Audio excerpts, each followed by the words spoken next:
පොඩි දෙයක් පෙන්වන්න හදන්නේ. බොහොම සතුටුයි ඒක.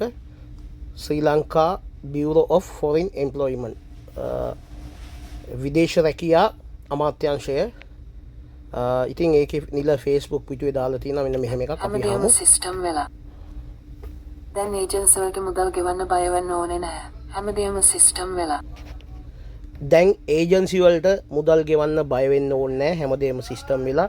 ඉතින් ඇත්තටම ගොඩාක් සතුටුයි එහෙම දෙයක් වෙනවා නම්. මොකද මේ මිනිස්සු ජීවිතේට ආර්ථික වශයෙන් ශක්තියක් එකතු කරගන්න, ගෙයක් හදාගන්න, තමාගේ දරුවගේ අධ්‍යාපනය හරි ඒ වගේම තමාට ඉඩමක් ගන්න, තමාගේ ව්‍යාපාර කටයුත්තක් සාර්ථක කරගන්න අදිෂ්ඨානයෙන් තමා රටේ ඉන්න බලන්න. ඉතින් ඒ වගේ එන මිනිස්සුන්ට තමන්ගේ අම්මා තාත්තා, තමන්ගේ භාර්යාව, තමන්ගේ ස්වාමි පුරුෂයා, තමන්ගේ දරුවන්, තමන්ගේ පවුලේ සියලු දෙනා තනි කරලා තනියෙන් රටකට එන මිනිස්සුන්ට කබලෙන් ලිපට වැටෙනවා වගේ වැඩක් වුණොත් එහෙම ඒක හරිම අසාධාරණයි. ඉතින් රජයේ මැදිහත් වීමක් තියෙනවා නම් ක්‍රමවත් විදියට විදේශ රැකියාවකට යන සියලු දෙනාම සුරක්ෂිත කරලා ඔවුන්ගේ අනාගතය වෙනුවෙන් ඒ පාර කපලා දෙන්න ඇත්තටම ඒක ලොකුම දෙයක්. ඉතින් රජයට අපගේ උත්තමාචාරය.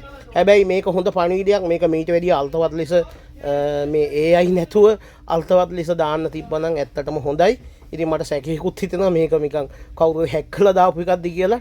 ඉතින් ඒක ගැන බියුරෝ එකේ අවධානය යොමු වෙයි කියලා මම හිතනවා. ඉතින් කොහොම වුණත් මේ වගේ දෙයක් පටන් ගන්නවා නම් ඇත්තටම ඒක ලොකු ශක්තියක් රට විදේශ රැකියාවකට යන්න බලාගෙන ඉන්න රට විරුවන්ට. එහෙනම් ජයෙන් ජය වේවා. හොඳට මතක තියාගන්න හොරුන්ට හවු වෙන්න එපා. ඔබ එනවා නම් රජය හරහා එනකොට 100% සුරක්ෂිතයි. ඒත් එතනත් හොරු ඉන්නවා. ඒකත් කල්පනාවෙන්. ඒක G2G ක්‍රමය. එතකොට B2B ක්‍රමය ඊශ්‍රායලයේ තියෙන ඒජන්සියක් හා ශ්‍රී ලංකාවේ තියෙන ඒජන්සියක් අතර ඇති වෙන ගිවිසුමක් හරහා එන්නත් පුළුවන්. එතකොට ඒ ඒජන්සි බලන්න ඕන ඇත්තටම හොඳ ඒජන්සිද කියලා. ඒ ක්‍රම දෙකට විතරක් ඕගොල්ලන් ඒ ක්‍රම දෙක විතරක් පාවිච්චි කරන්න. ඒ ක්‍රම දෙක තමයි හොඳම ක්‍රම දෙක. නැතුව වෙන ක්‍රම වලින් ඊශ්‍රායල් එන්න හදලා අමාරුවේ වැටෙන්න එපා. ඊට පස්සේ පසුතැවෙන්න වෙන්නේ.